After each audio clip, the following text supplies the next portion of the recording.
سب سے پہلے نیند کے تعلق سے، رات کے تعلق سے بات رکھتا ہوں۔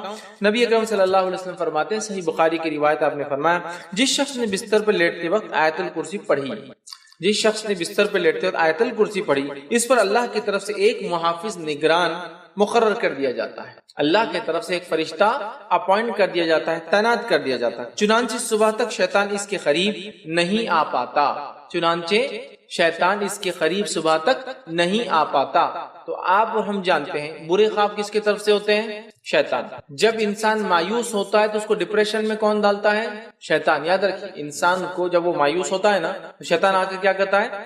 ٹھیک ہے، کبھی کبھار انسان کا پریشان ہونا، اسٹریسفل ہونا اس کا نیچر ہے، لیکن شیطان اس اسٹریس کے پیریڈ میں کرتا یہ کہ آپ کو ڈپریس کرتا ہے۔ ڈپریشن سمجھتے نا، یہ بہت خطرناک مرض ہے اور دنیا اس میں مبتلا ہوتی جا رہی ہے، دن بہ دن لوگ اس میں گر رہے ہیں، بلکہ سب سے زیادہ دوائیں جو امریکہ میں یا فرسٹ ورلڈ کنٹری جس کو کہتے ہیں، جو بڑے اپنے آپ کو جدید ماڈرن کہتے ہیں، ان کے پاس سب سے بڑا ایشو پرابلم آج ڈپریشن کا ہے۔ ڈپریشن کی وجہ سے ان کو نیند نہیں آتی، ڈپریشن کی وجہ سے ان کو بیماریاں ہو رہی ہے، ڈپریشن کی وجہ سے وہ پریشان ہے، ڈپریشن کی وجہ سے سب سے ہائیسٹ ریٹ آف سوسائڈز ہے، حالانکہ وہ ماڈرن ڈیولپڈ کنٹریز ہے، پیسہ ہے، مال ہے، دولت ہے، روپیہ ہے، سب سہولتیں اور لونز وغیرہ اتنے عام، مطلب پیسے کا بھی مسئلہ نہیں، ساری زندگی قرض میں گزر جاتی ہے، باپ کا قرض بیٹا چکا رہا ہے، ایسے حالت یہ ہو رہا ہے۔ اس کے بعد بھی ڈپریشن، سوسائڈ مطلب سوسائڈ یا سوسائڈل اٹیمپٹس کرنا خود ڈپریشن کی علامت، تو گویا ڈپریشن کی وجہ سے اتنے سارے وہ مسائل میں پھنسے ہیں، اس لیے کہ ان کے پاس جس کو کہتے ہیں دلی سکون اور اطمینان نہیں ہے نا، اللہ کا ذکر چونکہ وہ نہیں کرتے، اور قرآن میں اللہ نے بیان کر دیا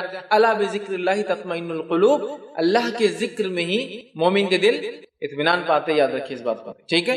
لہٰذا آپ صلی اللہ علیہ وسلم کیا فرما رہے ہیں؟ جو شخص رات میں سوتا ہے، سونے سے پہلے کیا کرے؟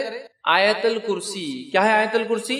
سورہ بقرہ سورہ نمبر 2 کی آیت نمبر 255 اس کو بولتے ہیں آیت الکرسی۔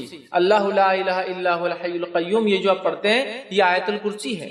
اس آیت الکرسی کو جو پڑھتا ہے تو کیا ہوتا ہے اس کو فائدہ؟ جی، ایک محافظ، ایک فرشتہ اس کے اوپر تعینات کر دیا جاتا ہے اللہ کی طرف سے، صبح تک وہ اس کی کیا کرتا ہے؟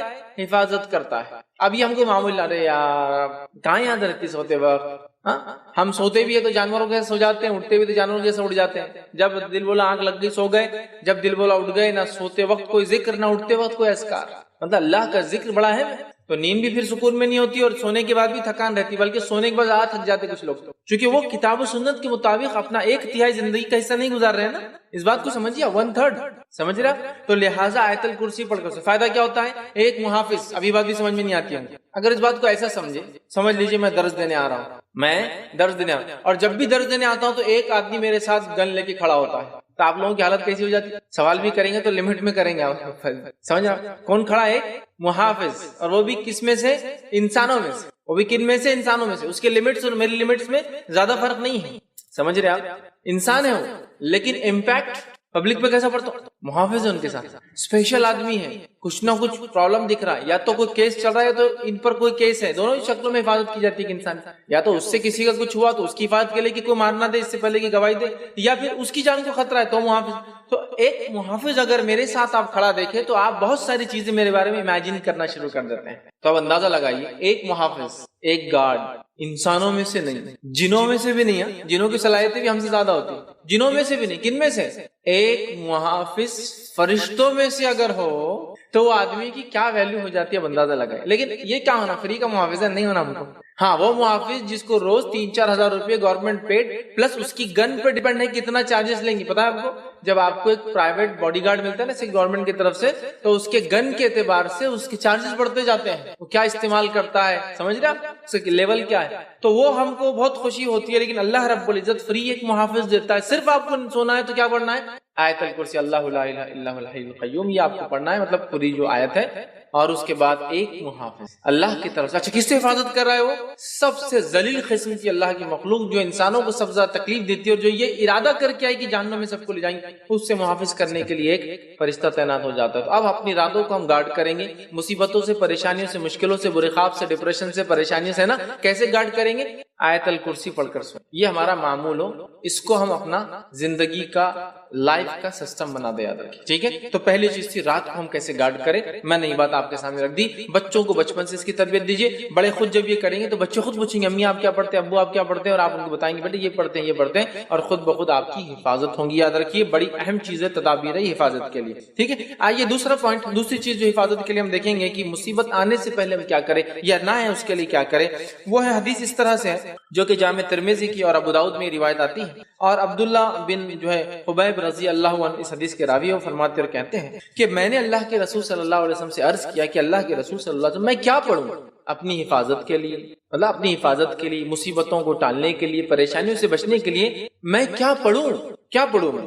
تو نبی اکرم صلی اللہ علیہ وسلم کو حل دے رہے ہیں، کیا پڑھنا ہے تم کو اپنی حفاظت کے لیے، مصیبت اور پریشانی سے بچنے کے لیے، اور اتنی چھوٹی چھوٹی دعائیں ہیں نا سبحان اللہ، لیکن ہم یہ نہیں کرتے ہیں۔ اگر کوئی ڈاکٹر بولے آپ کو اللہ نہ کرے شوگر ہو گئی، بی پی ہو گیا، صبح ایک دوا لے لیجیے، شام ایک دوا لیجیے، چھوٹی سی ہے، کتنا پابندی سے بیٹھ کے، حالانکہ کڑوی ہے، مہنگی ہے، مشکل ہے، جان بناتا نہیں، دل بولتا کھانا، برابر ٹائم لے رہے اس لیے کہ پھر بی پی اور شوگر کنٹرول میں لانا ہے۔ لیکن اگر ہم وہی کہیں کہ مصیبت، آفتیں، بلائیں، پریشانیاں، مشکلوں کو دور کرنا ہے تو کنٹرول کے لیے اذکار ہے، نہ پیسہ جاتا ہے، نہ کوئی صرف منہ کھولنا ہے نا، لیکن وہ نہیں ہوتا ہم سے۔ آئیے تو انہوں نے کہا اللہ کے رسول صبح اور شام کے معاملے میں کیا پڑھوں، مطلب حفاظت کے لیے کیا پڑھوں؟ تو نبی اکرم صلی اللہ علیہ وسلم کو فرماتے اور کہتے ہیں ہر صبح اور شام 3 مرتبہ تم یہ پڑھو، کیا پڑھو؟ قل هو اللہ احد 3 بار، صبح اور شام، شام سمجھتے نا رات نہیں، مغرب شام کا وقت ہے، اور صبح مطلب فجر کے بعد، تو اب کبھی بھی صبح اور شام یہ پڑھو تم، کیا پڑھو؟ 3 مرتبہ قل هو اللہ احد پڑھو، پھر فرمایا 3 مرتبہ قل اعوذ برب الفلق پڑھو، پھر فرمایا 3 مرتبہ قل اعوذ برب الناس پڑھو۔ مطلب تینوں سورے ایک ساتھ آتے ہیں قرآن میں، 112 نمبر کا سورہ، 113 نمبر کا سورہ، 114 نمبر کا سورہ۔ ان 3 صورتوں کو آپ صلی اللہ علیہ وسلم فرما رہے کریں، ان 3 صورتوں کو تم پڑھیں تو آپ کو ہر وقت پریشانی والی چیز سے اللہ تعالیٰ بچانے کے لیے کافی ہے۔ وہ پوچھ رہے ہیں میں کیا کروں، مصیبت پریشانی آفت کوئی آ جائے تو آپ صلی اللہ علیہ وسلم سلوشن پیش کریں۔ سلوشن یہ کہ صبح اور شام 3 مرتبہ سورہ اخلاص، سورہ فلق، سورہ ناس پڑھا کرو، یہ تمہارے لیے کافی ہو جائے گا، مصیبتوں کے لیے، پریشانیوں کے لیے، مشکلوں کے لیے کافی ہو جائے گا۔ اور اس کے تعلق سے یاد رکھیے ہم اتنی لاپرواہی برتتے ہیں، حالانکہ کتنے چھوٹے سورے ہیں، کتنے عام ہیں، تقریباً سب کو یاد ہوتے ہیں، لیکن یہ ہم سے نہیں ہوتا، یہ نہیں ہوتا۔ ہاں کوئی مصیبت آ گئی اور کوئی کہے ایک ٹانگ پہ کھڑے رہ کر 11 بار سورہ یاسین پر برابر کر رہے ہیں، آدھی رات کو چھت پہ جا کر ایک ٹانگ پہ کھڑے رہ کے سورہ یاسین 11 بار پڑھو، حالانکہ 8 پہ 10 بار میں نیچے گر کے پڑھتے، دوسرا بار بھی ٹوٹ جاتا جو اچھا تھا، وہ سب کریں گے۔ دوسرے دن آ رہے پیر ٹوٹ، کیا بات ہے، تو کسی کو بول نہیں سکتے کہ ایک پیر پہ کھڑے ہو کے گرے دوسرا بھی ٹوٹ گیا، وہ نہیں بول، وہ برابر کریں گے۔ آنے کے بعد 21 دن تک جو ہے سورہ یاسین کو آپ یہ پڑھو، حالانکہ ثابت نہیں ہے، پورے قرآن کو الٹا پڑھنا شروع کرو، وہ بھی ہم کریں گے۔ کتنا سلوشن کتنا آسان ہے، 1 سورہ، 2 سورے اور 3 سورے، کتنی آیتیں ہو رہی ہیں، کتنی چھوٹی چھوٹی آیتیں، قل هو اللہ احد ہو گئی ایک آیت، اللہ الصمد لم یلد ولم یولد ولم یکن له 4 آیت، چلو ماشاءاللہ ہو گئی۔ 4 آیتوں کو 3 بار بول تو کتنے بار ہو رہا، 12 آیت۔ یہ اتنے کم جملے ہیں کہ اس سے کئی گنا، کئی درجے زیادہ جملے میں اور آپ بولتے ہیں دن بھر میں، بات کرنے کی شکل میں، بیوی سے، بچوں سے، پڑوسیوں سے، باس سے، کسٹمر سے۔ صبح شام 3 مرتبہ پڑھنا ہے، اور 3 مرتبہ پڑھ کے فنش، آپ نے اپنے آپ کو محفوظ کر لیا۔ صحابی کیا فرما رہے کہ میں کیا کروں حفاظت کے لیے، آپ صلی اللہ علیہ وسلم کیا سلوشن دے رہے، تم یہ 3 چیزیں صبح اور شام پڑھ لو، مطلب 3 بار 3 سوروں کو صبح اور شام پڑھنا ہے، تو گویا 3 بار 3 سورے دن میں تو 9 اور شام میں 9، اتنے سورے پڑھنا ہے۔ اور اس کے بعد یہ ہوں گا، آپ صلی اللہ علیہ وسلم فرماتے ہیں کہ 3 مرتبہ پڑھو اور پڑھیں تو آپ کو ہر آفت و پریشانی والی چیز سے بچانے کے لیے یہ کافی ہے۔ اور نبی اکرم صلی اللہ علیہ وسلم کی حدیث بھی اس سورت کے تعلق سے، سورہ فلق اور سورہ ناس کے تعلق سے آپ نے فرمایا ان 2 صورتوں سے بہتر پناہ مانگنے والی کوئی صورت نہیں، ان 2 صورتوں سے۔ آپ صلی اللہ علیہ وسلم بیمار ہوئے، خود پڑھتے تھے سورہ فلق سورہ ناس، بخار آیا جو آپ کا آخر مرض، خود نہ پڑھ سکے تو کیا کہا اپنی زوجہ محترمہ سے، عائشہ رضی اللہ عنہا سے، تم پڑھ کے دم کرو۔ نبی اکرم صلی اللہ علیہ وسلم پہلے کچھ دعائیں پڑھا کرتے تھے حسن اور حسین کو نظر نہ لگے، بولے نظر بد، جب سورہ فلق سورہ ناس آئی صحابہ بولتے وہ آپ نے دعائیں چھوڑ کے سورہ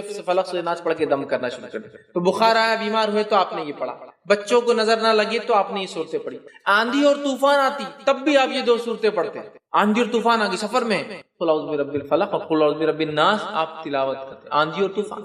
جادو ہوا تو جادو کا علاج اسی سے کیا گیا، سورہ فلق اور سورہ ناس، کتنی عظیم صورتیں ہیں، کتنی اہم صورتیں ہیں، لیکن معوذتین انہیں کہا جاتا ہے، لیکن ان صورتوں کے تعلق سے ہمارا رویہ کیا مجھے زیادہ بتانے کی ضرورت نہیں ہے۔ ہمارا معاملہ دین کے معاملے میں کیسا ہے؟ سب کچھ دنیاوی کرنے کے بعد پھر دیکھیں گے اسلامک سلوشن کیا ہے۔ اصول کیا ہونا چاہیے؟ سب کچھ دینی کرنے کے بعد ہم سوچیں گے پھر دنیا کے اعتبار سے کیا کرنا چاہیے، اسلام نے کیا سلوشن دیا پہلے وہ چیک کر لیتے ہیں، پھر سلوشن دیکھیں گے دنیا میں کیا ہے۔ ہمارا معاملہ کیا ہے؟ سب کچھ دنیاوی۔ کسی کو بخار آیا بچے کو تو پہلے کیا کرتے ہیں؟ بخار آتی بھاگ کے تھرمامیٹر لاتے ہیں، جبکہ کیا کرنا چاہیے تھا؟ سورہ فلق سورہ ناس پڑھ کے دم کرنا چاہیے۔ اچھا مار لگے تو ہم سب سے پہلے کیا کرتے ہیں؟ یا تو زخم ہو تو بینڈیڈ لگانے کے لیے بھاگ رہے ہیں، یا پھر کوئی اسپرے مارنے کے لیے تاکہ وہ درد وہ تکلیف دور ہو جائے، یہ کر رہے نا۔ جبکہ حدیث میں کیا آتا ہے؟ جب کسی کو مار لگے تکلیف ہو تو اس جگہ ہاتھ رکھ کے کیا پڑھے؟ وہ 3 بار بسم اللہ پڑھ لے، یہ اس کے لیے کافی ہے۔ علاج بھی کرنا ہے لیکن پہلے بسم اللہ پڑھنا 3 بار، تو اس چیز میں کیا ہوں گی؟ رفاقت، ڈھیل، آسانی ہوگی۔ ہم کیا کرتے ہیں؟ پہلے اللہ کا ذکر چھوڑ کے ارے باپ رے، ارے ماں گے بخار آ گیا اس کو تو، ہے نا، ارے باپ رے کتنا بخار آ گیا۔ اللہ کا ذکر چھوڑ کر ماں اور باپ کو یاد کر، جبکہ دونوں خود بھی کام نہیں آئیں گے مصیبت میں۔ انسان کبھی تو سامنے کھڑا ہوتا ہے لیکن کچھ نہیں کر پاتا اپنے بچوں کے لیے، کیا کر سکتا؟ نہیں کر سکتا، اس کے بس میں نہیں ہوتا۔ تو جو کر سکتا ہے وہ ذات کو چھوڑ کر جو نہیں کر سکتے ان کو یاد کرنے میں کوئی فائدہ نہیں آتا، سمجھ رہے ہیں بات؟ تو یہ عادی ہم بنا لیں۔ یہ دوسری چیز تھی، پہلے ہم نے رات کی حفاظت دیکھ لی، اب ہم نے کیا حفاظت دیکھی؟ صبح اور شام کی حفاظت دیکھ لی۔ صبح اور شام پڑھنے سے کیا ہوتا ہے؟ سارا دن مصیبت پریشانی سے آپ سیف گارڈ ہو۔ چلیے آگے بڑھتے ہیں۔ ابو مسعود رضی اللہ عنہ فرماتے اور کہتے ہیں، یہ جو ہے بخاری کی روایت ہے، آپ نے فرمایا کہا جس نے رات کو سورۃ البقرہ کی آخری 2 آیتیں پڑھ لی، جس نے رات کو سورۃ البقرہ کی آخری 2 آیتیں پڑھ لی، تو فرماتے ہیں اور کہتے ہیں کہ نبی اکرم صلی اللہ علیہ وسلم فرمایا کہا یہ اس کے لیے کافی ہو جائیں، یہ 2 سورۃ البقرہ کی آخری آیتیں اس کے لیے کافی ہو جائیں۔ کچھ محدثین لکھتے کافی سے مراد یہ کہ اگر وہ دنیا سے چلے جائے تو نجات کے لیے کافی ہو جائیں گے، اگر مر گیا نیند میں، چونکہ نیند میں ہماری روحیں جمع کر لی جاتی ہے، اللہ جس کی چاہتا ہے واپس بھیج دیتا ہے اور جس کی چاہتا ہے وہیں رکھ لیتا، واپس نہیں آتی اس کی، اور وہ نیند میں انتقال کر جاتا ہے، سمجھا؟ تو جب ہم سو رہے ہیں اور سورۃ البقرہ کی آخری 2 آیتیں، آیت نمبر 285 اور 286 25-26، جو شخص یہ 2 آیتوں کو پڑھ لیتا ہے، کیا ہوتی ہے 2 آیتیں اس کے لیے کافی؟ تو ایک معنی ہے مر گیا تو نجات کے لیے کافی، دوسرا معنی جو حافظ ابن قیم الجوزی رحمہ اللہ فرماتے اور کہتے ہیں، دوسرا معنی یہ ہے، صحیح بات یہ ہے کہ گزشتہ حدیث کا مفہوم وہ لکھتے ہیں، یہ اس کی تشریح میں یہ ہے کہ سورۃ البقرہ کی آیتیں پڑھنا اسے ہر تکلیف دے اور شر سے محفوظ رکھنے کے لیے کافی۔ سورۃ البقرہ کی یہ 2 آیتیں پڑھنا، وہ فرماتے ہیں ہر شر اور ہر برائی سے دور رکھنے کے لیے، محفوظ رکھنے کے لیے کافی ہے۔ کتنی آسان بات ہے، ٹھیک، کتنا آسان ہے، لیکن یہ بھی ہم سے ہوتا ہے کیا؟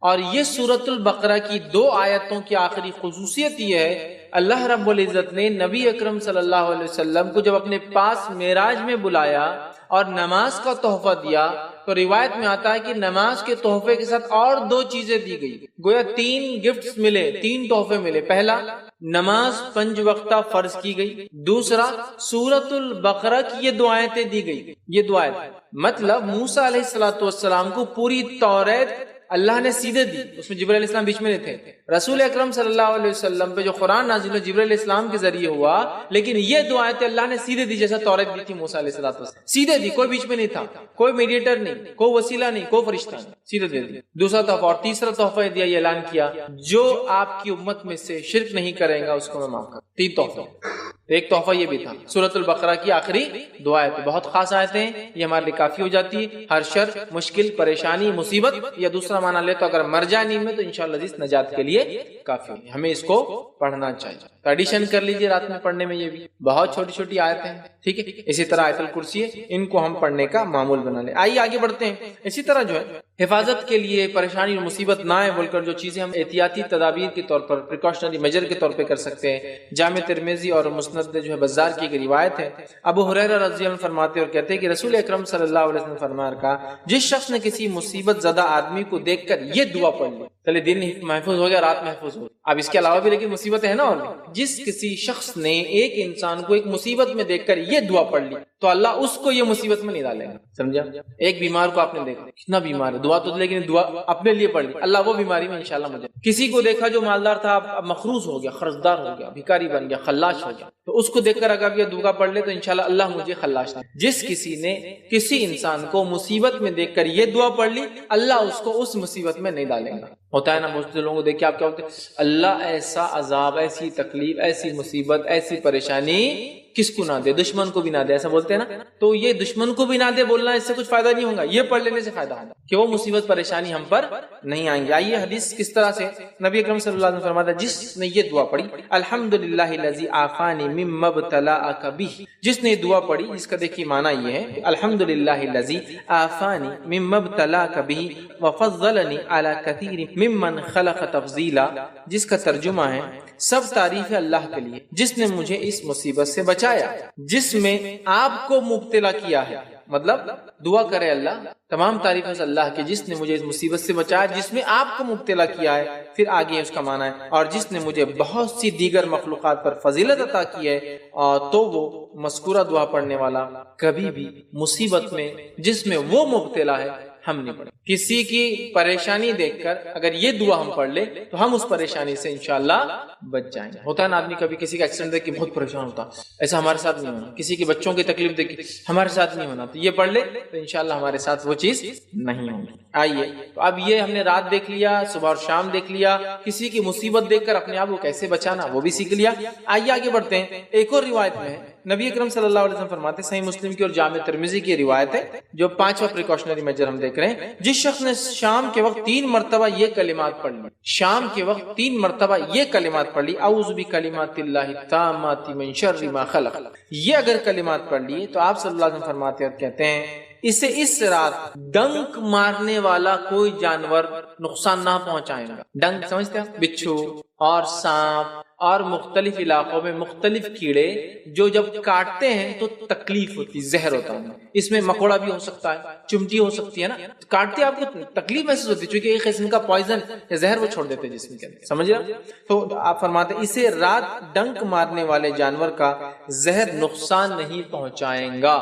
مطلب 2 باتیں, یا تو وہ ڈنک نہیں مارے گا یا ڈنک مار لے تو اس کے ڈنک کا نقصان نہیں ہوگا. 2 باتیں آ رہی ہیں. اس کو اس رات کسی جانور کے کاٹنے کا, زہریلے ڈنک مارنے کا اثر نہیں ہوگا. ٹھیک.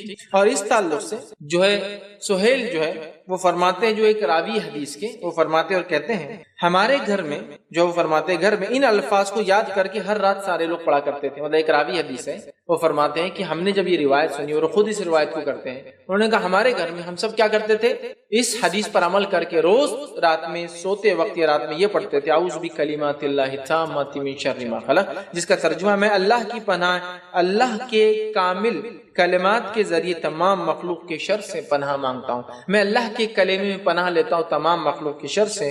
تو وہ فرماتے ہیں تو ڈنک کا اثر نہیں. وہ فرماتے ہیں تو ایک لونڈی تھی ان کے پاس جس کو رات میں ایک زہریلے جانور نے ڈنک مار لیا, مگر اس کو بالکل بھی تکلیف محسوس نہ ہوئی. کیوں نہیں ہوئی؟ کیونکہ اس نے وہ دعا پڑھ رکھی تھی, اور جب نبی نے کہہ دیا کہ ڈنک مارنے والے جانور کا اثر نہیں ہوگا تو کیسے ہو سکتا ہے؟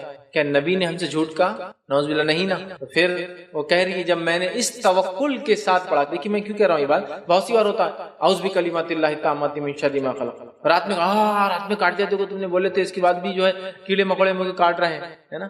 وہ توکل, وہ ایمان, وہ بھروسہ, وہ یقین بھی تو لگتا ہے نا. آپ سمجھ رہے بات کو نہیں؟ اب بول دی انہوں نے تو کر کے دیکھ لیتے عمل کیا ہوتا. نہیں, وہ کامل یقین ہونا چاہیے. آئیے ایک واقعہ سناتا ہوں. علی بن ابی طالب رضی اللہ عنہ, نبی اکرم صلی اللہ علیہ وسلم ہجرت کے لیے جا رہے ہیں, سارے دشمن ہیں, لوگ آپ کو قتل کا منصوبہ بنا چکے ہیں, ہر قبیلے کا ایک نوجوان آگے بڑھ چکا ہے, اس لیے کہ سب مل کر اگر ماریں گے تو پھر کیا ہوگا, خون سب کا, ورنہ ایک ماریں گا تو اس کو مار دیا جائے گا نا. اگر 20-25 لوگ مل کر قتل کریں گے تو کیا ہو جائے گا, پیسے کے بدلے وہ چھوٹ جائیں گے. پلاننگ کر رہے ہیں, گھر کے باہر بیٹھے ہیں. نبی اکرم صلی اللہ علیہ وسلم دشمنوں کے بیچ سے گزر جاتے ہیں, اللہ رب العزت یہ کمال دکھاتا ہے, یہ معجزہ دکھاتا ہے, کوئی آپ کو نہیں دیکھ پاتا. علی کو کہتے علی تم بستر پہ سو جاؤ تاکہ لوگوں کو لگے کوئی سو رہا, اور صبح امانتوں کو لوٹا کر مدینہ آ جانا ہجرت کر. بہت سے لوگ بولتے ہیں علی بن ابی طالب رضی اللہ عنہ کی ہمت, شجاعت, بہادری دیکھیے کہ دشمن اگر چاہے تو آپ کو قتل کر سکتا ہے, لیکن اس کے بعد بھی نبی اکرم صلی اللہ علیہ وسلم کی جگہ آپ سوئے, ہے نا. کیونکہ اگر سمجھ لیجئے دشمن آیا اور بغیر چہرہ دیکھے مار دیا, اچانک حملہ کر دیا تیروں سے, نیزوں سے, تلوار سے, تو آدمی تو کیا. لیکن علی بن ابی طالب رضی اللہ عنہ ایک دم اطمینان کے ساتھ لیٹے ہوئے اس جگہ. کیوں؟ نبی نے کیا کہا, علی میرے بعد ان چیزوں کو لوٹا کر مدینے آنا, مطلب مجھے جانا ہے مدینے. نبی کہہ رہے ہیں نا, توکل ہے کہ نبی نے کہہ دیا نا آنا ہے لوٹا کر, تو میں اٹھوں گا بھی صبح اور لوٹاؤں گا بھی اور جاؤں گا بھی. رسول اللہ صلی اللہ علیہ وسلم بتا دیا نا, صبح اٹھ کر امانتوں کو لوٹا کر آنا ہے تم کو. تو نبی نے جب کہہ دیا امانتیں لوٹانے آنا ہے تو اس کا مطلب میں زندہ رہوں گا تبھی تو امانت لوٹاؤں گا اور واپس بھی جاؤں گا مدینہ. سمجھ رہے ہیں بات؟ یہ توکل بھروسہ تو وہ ہونا چاہیے. نہیں اب بولے تو ٹھیک ہے کر لیتے، ویسا نہیں. رسول اللہ صلی اللہ علیہ وسلم بولے ختم ہو گیا. یہ وہی ہے کہ تو آپ بغیر اپنے دل سے تو کوئی بات نہیں کہتے، بس اب میں یہ جب پڑھ لوں گا انشاءاللہ میرے بچے میں سب محفوظ ہیں. اعوذ بکلمات اللہ التامات من شر ما خلق. ٹھیک ہے، تو یہ ہوا پانچواں طریقہ. کیڑے مکوڑوں سے، ان سے بھی تو مصیبت پریشانی آ جاتی ہے نا. آپ سوچئے کیڑے مکوڑوں سے کاٹنے سے کیا آتی ہے وہ تو دور، خالی ایک چونٹی اگر کان میں چلے جاتے کیا حال ہو جاتا ہے انسان کا، ہے نا. یا کیڑا چلے جاتا تو کیا چیخ پکار، کتنے پرابلمز اور کتنی مصیبتیں. ٹھیک ہے، چلا گیا تو کان کے اندر، ٹھیک ہے، اور پھر ڈاکٹر کے پاس بھاگو. ٹھیک، تو بہرحال کان میں اگر کیڑا وغیرہ چلے جائے، ٹھیک ہے، تو اس کا ایک آسان سلوشن یہ ہے کہ آپ جو ہے کان کے اندر پانی یا تیل ڈالیں. ٹھیک، جب وہ اندر جاتا ہے تو خود بخود وہ جانور یا تو مر جاتا ہے سفوکیشن، سانس نہیں لینے کی وجہ سے، یا باہر نکل کے آتا ہے. اس کو آپ کاڑی ڈال کے اور صاف نہ کریں اس لیے کہ وہ اور اندر چلا جاتا ہے اور مشکل ہوتی ہے. ٹھیک ہے، اور ٹھنڈا پانی یا ٹھنڈا تیل آپ نہ ڈالیں، کوشش کریں کہ وہ تھوڑا سا وارم ہو، اس لیے کہ کان کا اندر کا ٹیمپریچر کم ہوتا ہے اور اگر ٹھنڈا ڈالے تو آپ کو پھر چکر شروع ہو جاتے ہیں نا. اس سے بہتر ہے تھوڑا کنکنا ہو، گرم نہیں ہو، وارم. وہ ڈالیے انشاءاللہ دیکھیں. تو ہم اس سے کتنا پریشان ہوتے ہیں آپ یاد رکھیے. تو اندازہ لگائیے کہ اگر کوئی زہریلا جانور کاٹ لے تو نہیں. ویسے ہمارے پاس، ہم شہروں میں رہتے ہیں تو یہ ساری چیزیں ہم کو محسوس نہیں ہوتی، لیکن جب آپ شہروں سے نکل کر گاؤں دیہات وغیرہ میں جاتے ہیں تب آپ محسوس کرتے ہیں کہ یار کھلے جنگل میں سو رہا ہوں اور کچھ بھی آ سکتا ہے کاٹ سکتا ہے. تب آپ یہ دعائیں ویسے تو ہمیشہ کرنا چاہیے چاہے آپ جہاں بھی ہو. لیکن میں کہہ رہا ہوں ایک مثال، ہم کو چونکہ سمجھ میں نہیں آتا نا، یہ نعمت ہے اللہ تعالیٰ کی جو دعاؤں کی شکل میں، اذکار کی شکل میں ہمیں دی گئی، لیکن ہم اس کو فالو نہیں کرتے. بہرحال یہ ہوا صبح شام 3 بار یہ کلمات پڑھنا. اسی طرح چھٹی چیز اپنی حفاظت کے لیے جو ہم کریں گے وہ یہ ہے. یہ روایت اس طرح سے ہے، یہ جامع ترمذی کی روایت ہے. نبی اکرم صلی اللہ علیہ وسلم نے فرمایا، خالہ بنت جو حکیم جو ہے رضی اللہ عنہا اس کی راویہ ہے، وہ فرماتی ہو کہتی ہے رسول اکرم صلی اللہ علیہ وسلم فرماتے ہوئے انہوں نے سنا، جس شخص نے کسی جگہ پڑاؤ ڈالا، پڑاؤ ڈال سمجھتے ہیں سفر میں آپ رکتے ہیں، اسٹے کرتے ہیں، ٹیمپرری اسٹے جنگل وغیرہ میں. جس شخص نے کسی جگہ سفر میں پڑاؤ ڈالا اور یہ کلمات پڑھ لی، کون سے؟ وہی کلمات، اعوذ بکلمات اللہ التامات من شر ما خلق. یہ کلمات پڑھ لیے، میں اللہ کے کامل کلمات کی پناہ مانگتا ہوں، کامل کلمات کے ذریعے اللہ کی بنائی ہوئی شر یا شرانگیز چیزوں سے پناہ مانگتا ہوں. تو اس جگہ سے کوچ کرنے تک کوئی چیز اسے نقصان نہیں پہنچائیں گی، اس جگہ سے آگے جانے تک کوئی چیز اسے نقصان نہیں پہنچائیں گی. یہ چاہے جنگل میں پڑا ہو، ریگستان میں پڑا ہو، یا ہمارے شہروں میں پڑا ہو. ہوتا ہے نا، میں ٹیمپرری یہاں سے نکلا ممبئی گیا، ممبئی سے نکلا حیدرآباد گیا، حیدرآباد سے نکلا دلی گیا، تو یہ ٹیمپرری میں رکتا ہوں ہر جگہ. تو میں جیسے اس شہر بستی میں جاؤں رکوں، اعوذ بکلمات اللہ التامات من شر ما خلق، تو اب میرا اسٹے پورے بستی کے اندر سکسیسفل ہوگا. تو ہر رات کیڑوں سے، موذی جانوروں سے، زہریلے چیزوں سے بچنے کا طریقہ معلوم ہو گیا. ہر سفر کے اندر جس جگہ جاؤ تو وہاں محفوظ حفاظت کرنے کا طریقہ. تو رات بھر کی حفاظت کا طریقہ مل گیا، رات میں نیند میں مر جائے تو اس کی حفاظت کا طریقہ مل گیا. اس کے بعد ہم کو سارے دن میں صبح اور شام کی حفاظت کا طریقہ مل گیا. دوسری جو ہے آیت کی طرف چلتے ہیں کہ دوسری وہ آیت جس کی فضیلت ہے وہ ہے سورہ بقرہ سورہ نمبر 2 کی آیت نمبر 156 کا ایک حصہ، جس میں اللہ نے فرمایا انا للہ و انا الیہ راجعون. پوری تفصیلات بہرحال آپ جانتے ہیں. اللہ رب العزت قرآن کے اندر جو ہے یہ بڑی مشہور اور معروف آیت ہے 155 156 157 سورہ بقرہ کی. ٹھیک ہے، اس میں وبشر الصابرین، اور اللہ فرماتا ہے صبر کرنے والوں کو بشارت دے دو. الذین اذا اصابتهم مصیبۃ قالوا انا للہ و انا الیہ راجعون، کہ ان لوگوں کو خوشخبری سنا دو جب ان پہ کوئی مصیبت یا پریشانی آتی ہے تو وہ کیا کہتے ہیں؟ ہم اللہ کی طرف سے آئے ہیں اور اللہ کی طرف لوٹ کر ہمیں جانا ہے. اولئک علیہم صلوات من ربہم ورحمہ، انہی کے لیے اپنے رب کے طرف سے جو ہے صلوات ہے، درود ہے، اور ان کے لیے فضل ہے اور رحم ہے. وَأُولَئِكَ هُمُ الْمُهْتَدُونَ، اور یہی لوگ ہدایت یافتہ ہیں. تو اِنَّ لِلَّهِ وَإِنَّ إِلَيْهِ راجعون کی بڑی بڑی فضیلت ہے. یہ ہر چیز کے گمنے پر، ہر چیز کے کھونے پر، کسی چیز کے چلے جانے پر، کسی چیز کے نہ ملنے پر، ایسی چیز جس سے انسان کو ایسا نقصان ہو، کسی نقصان کے لیے یہ تمام چیزوں کے لیے پڑھی جاتی ہے. یہ کوئی پرٹیکولر دعا نہیں کہ کوئی مر جائے تو اس کو پڑھا جائے، اس لیے کہ ہوتا ہے ہمارے پاس، ہمارے ہندوستان کے ماحول میں ہم دیکھتے ہیں علم کی کمی کی بنیاد پر لوگ صرف کوئی مرتا ہے تو یہ جملہ پڑھتے ہیں انا للہ و انا الیہ راجعون. اس کے علاوہ یہ جملہ کبھی پڑھا نہیں جاتا ہے نا. اور اگر کوئی بولے کہ وہ صاحب بیمار ہو گئے اور بولے انا للہ و انا الیہ راجعون تو بولتے پاگل ہو گئے کیا، مرا تھوڑی ابھی وہ زندہ ہے، تم تو یار ابھی سے وہ کر رہے، تم تو وارث بھی نہیں ہے، تم کو کیا فائدہ ہو رہا اس کے مرنے سے؟ ارے بھائی صحت چلی گئی، بیماری آ گئی، چونکہ صحت چلی گئی، ان للہ و انا الیہ راجعون، چیز گم گئی، ان للہ و انا الیہ راجعون، چیز نہیں مل رہی، ان للہ و انا الیہ راجعون، کوئی نقصان ہوگا، ان للہ و انا الیہ راجعون، ہم اللہ کی طرف سے آئے اور ہمیں لوٹ کر اللہ کی طرف ہی جانا ہے۔ سمجھ رہے ہیں؟ یہ بڑی اہم چیز ہے، بہت اہم چیز، لیکن ہم اتنی معمولی چیز کو نہیں سمجھ پاتے۔ اللہ ہم پر رحم کرے۔ ان للہ و انا الیہ راجعون کا اپنا معمول بنا لیں۔ کوئی مصیبت، کوئی پریشانی، کوئی بیماری، کوئی تکلیف، کوئی چیز کھونا، کوئی چیز گمنا، کوئی چیز نہ ملنا، سب پہ پڑی ہے ان للہ و انا الیہ راجعون۔ کہ تو اللہ نے کہا فرمایا وبشر الصابرین، صبر کرنے والے کو بشارت دے دو۔ اب جن جن چیزوں پر صبر ہوتا ہے ان چیزوں پر ان للہ و انا الیہ راجعون پڑھا جا سکتا ہے۔ صبر کرنے والوں کو بشارت دے دو کہ یہ کیا کرتے ہیں، الذین اذا اصابتهم مصیبت، جب ان پہ کوئی مصیبت پریشانی آتی ہے تو کہتے ہیں ان للہ و انا الیہ راجعون۔ یہ نہیں کہا جب ان کے گھر میں کوئی موت ہوتی ہے تو کہتے ہیں ان للہ و انا الیہ راجعون۔ کوئی مصیبت، کوئی پریشانی آئی تو کیا پڑھی ہے، ان للہ و انا الیہ راجعون۔ کہ تو ایسے ہی لوگوں کو خوشخبری ہے، فبشر الصابرین، تو ایسے صبر کرنے والوں کو بشارت دے دو جو مصیبت آتی ہے تو کہتے ہیں ہم اللہ کی طرف سے آئے تھے اور اللہ کی طرف لوٹ کر ہمیں جانا ہے۔ اس کو ہم عام کر دیں، یاد رکھیے بڑی اہم چیزیں۔ صحیح مسلم کی روایت ہے، ام سلمہ رضی اللہ عنہا فرماتی اور کہتی ہے کہ میں نے رسول اللہ صلی اللہ علیہ وسلم فرماتے ہوئے سنا۔ کب فرماتے ہوئے سنا؟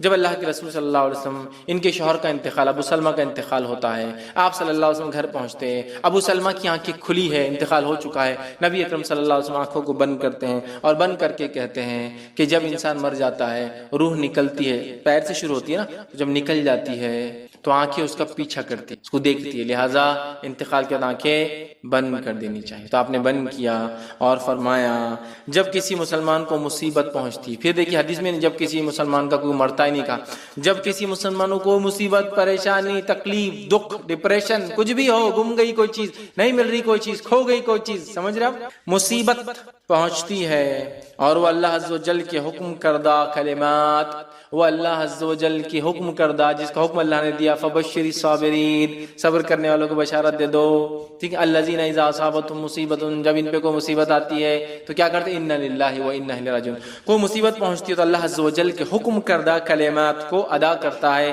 ان للہ و انا الیہ راجعون، یہ کلمات ادا کرتا ہے اور پھر کہتا ہے اللہم اجرنی فی مصیبتی واخلف لی خیرا منہا، اے اللہ جو مصیبت مجھ پر آئی ہے اس کا مجھے بہترین بدلہ عطا فرما، بہترین بدل عطا فرما۔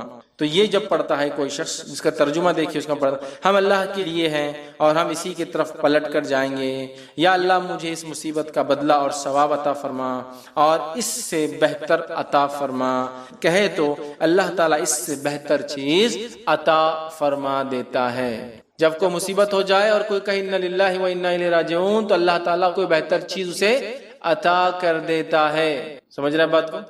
ابو ام سلمہ رضی اللہ عنہ فرماتی، آگے اس حدیث کے اندر اور اس میں وضاحت نہیں، دوسرے واقعے میں آتا ہے، انہوں نے یہ کلمات پڑھے، انہوں نے یہ کلمات پڑھ لی جب اللہ کے رسول صلی اللہ علیہ وسلم کہتے ہوئے سنا، ٹھیک ہے، اور پھر کہتی ہے جب میرے شوہر کے انتقال ہونے کے بعد میں نے عدت گزار لی، تب مجھے نبی اکرم صلی اللہ علیہ وسلم کا پیغام آ گیا اور انہوں نے ان کے شوہر کے انتقال پر پڑھا تھا ان للہ و انا الیہ راجعون، اے اللہ اس مصیبت کا مجھے بدلہ اور اس سے اچھا بدلہ عطا فرما۔ اب وہ انتظار کر رہی تھی اس سے اچھا کیا ملے گا ابو سلمہ سے۔ ابو سلمہ جو ہے ان کی بڑے فضائل، یاد رکھیے بہت جلیل القدر صحابہ میں سے ہے اور یہ سب سے پہلے ہجرت کرنے والے لوگوں میں سے، بدری صحابہ میں سے۔ اب یہ سوچ رہی تھی اس سے اچھا کیا ہو سکتا ہے دنیا میں شوہر کے اعتبار سے، تو اللہ کے رسول صلی اللہ علیہ وسلم کا پیغام آیا جس سے اچھا کچھ بھی نہیں ہو سکتا ہے نا، جس سے اچھا کچھ بھی نہیں ہو سکتا ہے۔ پھر انہی کا ایک واقعہ ہے، اب نکاح ہو گیا اللہ کے رسول صلی اللہ علیہ وسلم سے، ایک مرتبہ خیال آیا ابو سلمہ بھی مسلمان، بڑے جلیل القدر صحابی، اللہ کے رسول صلی اللہ علیہ وسلم تو نبی، اب میں جنت میں جاؤں گی تو کس شوہر کے ساتھ رہوں گی، دونوں مسلمان، تو ایک خیال آیا، لیکن شرم آئی پوچھنے کو، جھجک ہوئی، تو ایک مرتبہ ایسا پوچھا اللہ کے رسول اگر ایک خاتون کے ایک سے زیادہ شوہر رہے ہو اور سب ایمان والے رہے ہو تو جنت میں کس کے ساتھ رہیں گی، سمجھ رہے؟ تو اللہ کے رسول صلی اللہ علیہ وسلم فرمایا جس کے اخلاق اچھے ہوں گے وہ اس کے ساتھ رہیں۔ تو ان کو بڑا تعجب ہوا، اخلاق؟ تو کہا ہاں اخلاق بڑی اہم چیز ہے، اچھے اخلاق ہوں گے، ٹھیک ہے، تو اب یہ مطمئن ہو گئے کہ یہ کس کے ساتھ رہیں گی؟ اللہ کے رسول صلی اللہ علیہ وسلم کے ساتھ، سمجھ رہا؟ تو پھر ان للہ و انا الیہ راجعون، یہ بڑا اہم کلمہ ہے، بڑا اہم جملہ ہے، بڑی اہم چیز ہے۔ ہر مصیبت، تکلیف، پریشانی، کوئی چیز کھو جائے، کوئی مر جائے، کوئی چیز نہ ملے، کوئی نقصان ہو جائے، کچھ بھی ہو، اینی تھنگ، کوئی بھی چیز جس کو مصیبت میں آپ شامل کرو یا جس پہ آپ کو صبر کرنا پڑے، تب کیا پڑھ لو؟ انا للہ و انا الیہ راجعون۔ کوئی چیز چوری ہو گئی، انا للہ و انا الیہ راجعون۔ کوئی چیز نہیں مل رہی، انا للہ و انا الیہ راجعون۔ کوئی چیز گم گئی، انا للہ و انا الیہ راجعون۔ کوئی مر گیا، انا للہ و انا الیہ راجعون۔ کوئی بیمار ہو گیا، انا للہ و انا الیہ راجعون۔ سب کچھ بھی ہو سکتا، کچھ بھی ہو سکتا، ٹھیک ہے؟ تو بڑا افضل کلمہ ہے، یاد رکھیے، ٹھیک ہے؟ اس آیت کا حصہ تھا۔ اب آئیے اسی طرح قابل رشک عمل یاد رکھیے، معمولی چیز نہیں۔ آئیے آگے بڑھتے ہیں۔ صدقے کے کنڈیشن کیا ہے، کسے اور کیسے دیں، ٹھیک ہے؟ اب کیسا دینے کی کچھ باتیں ہو رہی، کسے دیں انشاءاللہ آخر میں رکھتا ہوں۔ کنڈیشنز، صدقہ جو ہم خرچ کی بات کریں اللہ کی راہ میں، مطلب لوگوں کو، مسکینوں کو، مسافروں کو، مانگنے والوں کو، اور مختلف کاموں میں، دینی اداروں کو، مسجدوں کو، مدارس کو، جو ہم خرچ کی بات کر رہے ہیں، نفلی صدقے کی بات کر رہے ہیں، اس سے کنڈیشنز کیا ہے؟ اس لیے کہ بہت ساری مرتبہ ہم لوگ صدقہ دیتے ہیں لیکن اس سے کنڈیشن نہیں معلوم ہوتے، اور پتہ نہیں اپنے صدقے کو غلط ملت کر کے بیکار کر دیتے ہیں، مطلب ویسٹ کر دیتے ہیں۔ صدقہ تو دیا اور کنٹینیوسلی وہ کیا جا رہا ہے، بولو میرا نام، بولو نا میں نے صدقہ دیا، بولو نا، تو بیچاروں کو آ کے مجبور بولنا پڑا، فلاں صاحب نے اتنا صدقہ دیا تو اب ذرا سکون آیا، صدقہ قبول ہو، ایسا لگ رہا ہو، یہ ہو جاتا ہے، مطلب بلوایا جا رہا ہے۔ کبھی یہ ہو رہا ہے صدقہ تو دے دیا جا رہا ہے اور بعد میں جب وہ صاحب راستے مل رہے ہیں تو دوستوں سے، ساتھ میں کچھ لوگ کھڑے تو کہا جا رہا ہے، ہاں یہ دیکھیے بچہ